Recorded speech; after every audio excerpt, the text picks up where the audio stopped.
तो देखिए आज का जो वीडियो स्टार्ट करने वाले हैं, इस वीडियो में बेसिकली जो हम जानने वाले हैं बिहार बीपीएससी टीचर प्राथमिक भर्ती 2023 को लेकर। जी हाँ दोस्तों, क्या सच में बिहार बीपीएससी टीचर में 1 to 5 में क्या बीएड वाले एलिजिबल हैं? क्या जो बिहार सरकार का जो सुप्रीम कोर्ट का केस है उसके थ्रू बीएड वाले घुस जाएंगे? तो आइए मैं आपको सारा कुछ बताऊंगा और मैं लिख के देता हूं कि आपको सबसे अलग बताऊंगा, क्योंकि देखिए बहुत सारे, ये तो आप लोग पहले भी देखे होंगे कि बिहार सरकार सुप्रीम कोर्ट केस लेके गई और साथ ही 320 पन्ने का उसमें दर्ज है, याचिका दर्ज है। तो आइए इससे क्या सच्चाई है ये मैं आपको रियलिटी बताता हूँ और 320 पन्नों में क्या क्या लिखा हुआ है इसके साथ मैं आपको बताऊँगा। साथ ही मैं इस वीडियो के माध्यम से आपके बीच क्लियर कर दूंगा कि क्या सच में बिहार 1 to 5 प्राथमिक में बीएड वाले वैलिड होंगे या नहीं होंगे। तो बिल्कुल चलिए हम लोग स्टार्टिंग से वीडियो को शुरू करते हैं और आप सभी से एक छोटी सी रिक्वेस्ट भी रहेगी, चैनल पर नए चैनल को सब्सक्राइब कर लीजिए, अपने दोस्तों को भी शेयर करिए ताकि आपके साथ साथ आपके दोस्तों को भी हेल्प मिल सके। देखिए सबसे पहले जो हम लोग बात करेंगे बीएड वैलिड होगा या नहीं। देखिए सबसे पहले आप सभी को पता है कि 1 to 5 में बीएड वालों को सुप्रीम कोर्ट के द्वारा ही अलग किया गया था, बट इसमें काउंट कर सकता है। ये किस बेसिस पे मैं आपको बताऊंगा।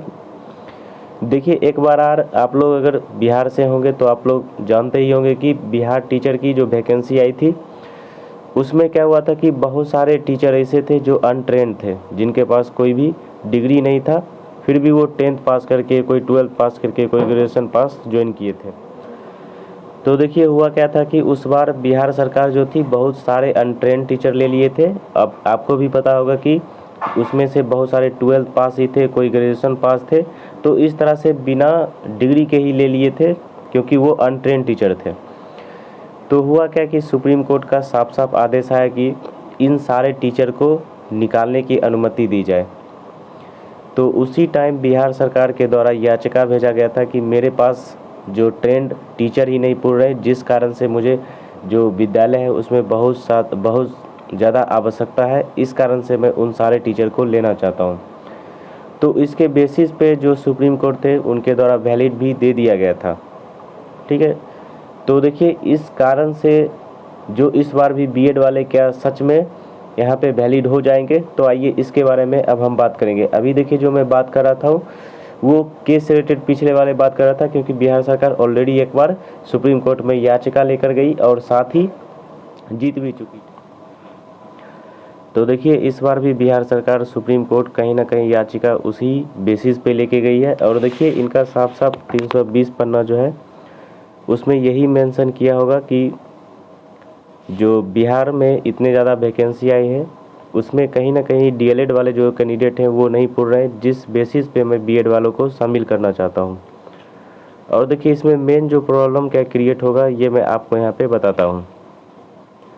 तो देखिए सबसे पहले 1 to 5 में इतने कैंडिडेट्स हैं कि जितने सीट इस बार 1 to 5 में निकाले गए उतना भर सकता है।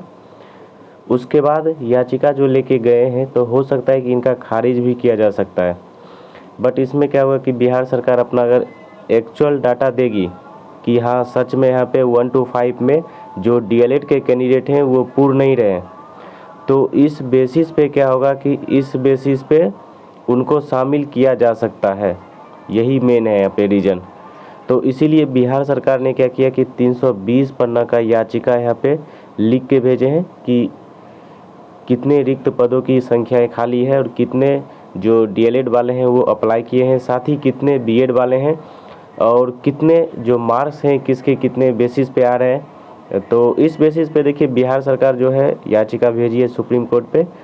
और कहीं ना कहीं देखिए इस बार वैलिड जो मेरे ख्याल से लगता है नहीं हो पाएगा, क्योंकि 1 to 5 में डीएलएड के कैंडिडेट उतने सारे हैं कि जितने में 1 to 5 में ले लिया जाएगा। तो कहीं ना कहीं देखिए बिहार सरकार जो है वो दिखाने जा रही है सुप्रीम कोर्ट की मैं बीएड के तरफ से भी गया था। और देखिए अगर बात करें बीएड के लिए तो देखिए बीएड के लिए 100% सरकार यहाँ पे खड़ी है, इसीलिए 320 पन्ने का याचिका सुप्रीम कोर्ट लेके जा रही है। और साथ ही इनका जो सुनवाई है 9 अक्टूबर को होने वाला है, उस पे भी मैं आपको लाइव आके बताऊंगा कि क्या वहाँ पे केस चल रहा है और क्या वहाँ पे बातें हो रही है। तो देखिए सारा मिला के हम अगर यहाँ पे बात करें तो 70% जो अभी भी है वो बीएड का यहाँ पे शामिल होने की चांसेस नहीं है, और 30% जो है वो बीएड को चांस आने के यहाँ पे शामिल होने की चांसेस हैं। तो देखिए कई बार क्या होता है कि ये 30% जो होते हैं वो 70 पे बहुत ज़्यादा भारी हो जाते हैं, तो इस बेसिस पे हो सकता है कि यहाँ पे शामिल कर लिया जाएगा, बट इनको क्या होगा कि एक्चुअल यहाँ पे फैक्ट देना पड़ेगा, उसी बेसिस पे हो सकता है। इसके साथ ही अगर हम लोग बात कर लें यहाँ पे सबसे जो इम्पोर्टेंट चीज़ वो यहाँ पे क्या है कि देखिए अगर बीएड वाले को शामिल भी कर लिया गया, ठीक है, और जितने भी डीएलएड वाले कैंडिडेट्स ने इस फॉर्म को अप्लाई किए हैं बिहार बीपीएससी में, उनको अगर 2 से 5 कैंडिडेट को भी अगर इसमें नहीं हुआ जॉब, अगर नहीं हुआ इसमें जॉब, तो होगा क्या कि इसमें उनके द्वारा फिर से केस किया जाएगा सुप्रीम कोर्ट में, और फिर से इस केस को रीओपन किया जाएगा और फिर से इस पे सुनवाई हुआ जाएगा। इस बेसिस पे क्या होगा कि इस जो वैकेंसी है बहुत ज़्यादा टाइम तक टलेगी, और यही कहीं ना कहीं सरकार की मंशा थी, जिस कारण से वहाँ पे गई है ये सुप्रीम कोर्ट।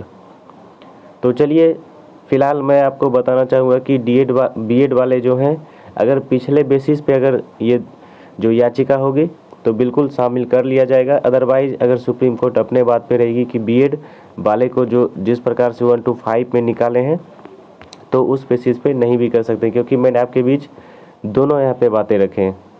साथ ही मैंने बताया कि बिहार से ही पिछले बार जब गए थे तो उस बार यहाँ पे उनको मान लिया गया था, और इस बार जाएंगे तो किस बेसिस पे माना जाएगा, क्या माना जाएगा या नहीं, ये सारा कुछ मैं आपको इस वीडियो के माध्यम से बता दिया हूँ। साथ ही इस रिलेटेड अभी भी आपके कुछ डाउट है तो कमेंट बॉक्स में ज़रूर बता सकते हैं, और क्योंकि देखिए कल हम लोग लाइव रहेंगे ही, और लाइव रह के आपके बीच ज़रूर बताएंगे कि यहाँ पे क्या बातें हो रही है, किस पक्ष में बातें हो रही है, और वो आपको कल पता चल ही जाएगा।